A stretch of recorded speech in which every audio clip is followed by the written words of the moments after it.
Salut, je suis Adèle. Aujourd'hui, nous allons parler des langues familiales avec le concept que nous avons une langue paternelle et une langue maternelle. Un petit garçon qui vit avec sa grand-mère paternelle et elle est à l'école et il y a quelqu'un à l'école qui l'a appelé analphabète et illettré. Curieux, il revient et interroge sa grand-mère et elle lui répond à travers ce texte. Allons découvrir. La langue familiale.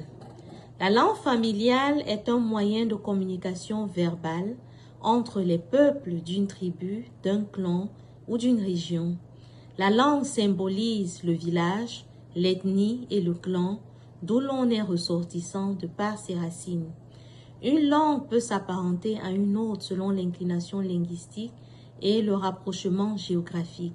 Une langue contient des mots ayant la même signification dans plusieurs villages, mais diffère en prononciation.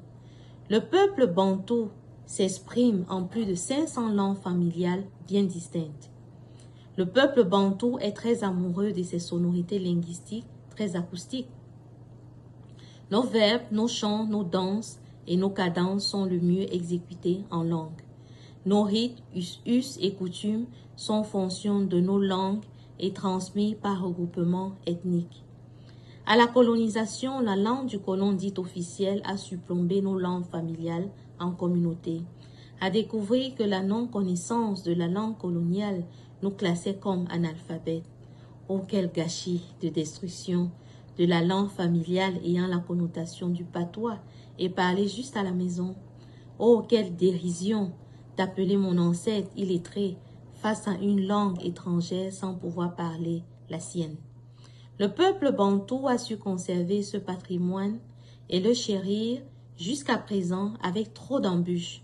Le peuple bantou a su transcender cette mauvaise étiquette d'aliénation culturelle, d'ignorance.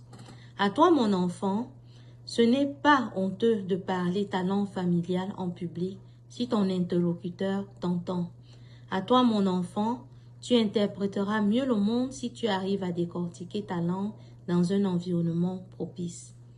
Il est des mots en langue familiale qui n'existent pas dans celle du colon car limités en vocabulaire. Il est utile et valorisant de revenir à nos racines ethniques et linguistiques pour apprécier la beauté du patrimoine.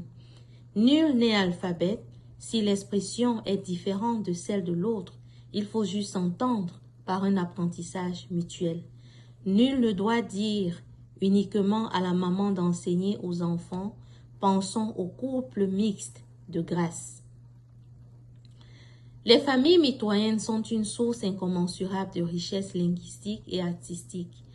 Les langues coloniales combinées à la langue familiale est une composition non créole. Parler une langue dans sa pureté ressort sa beauté et votre intelligence de bon orateur.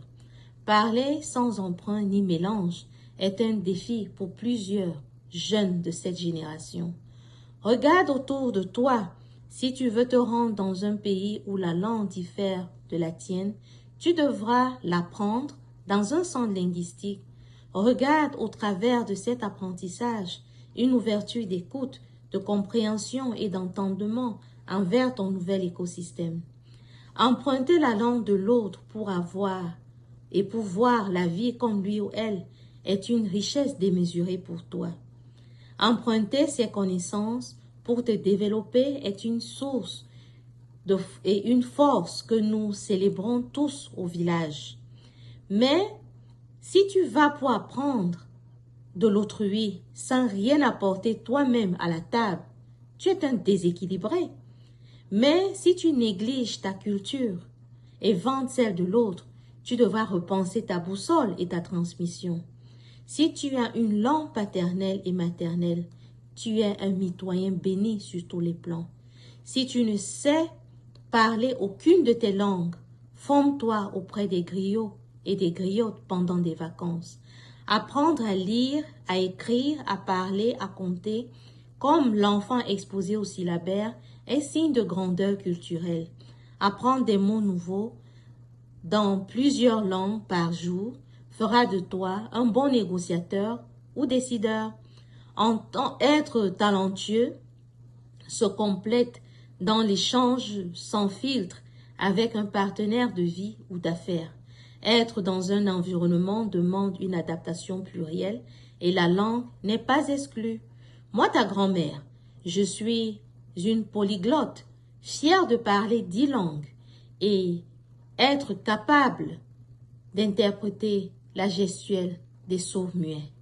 Merci d'apprécier, de commenter et de nous dire quelle est votre langue maternelle.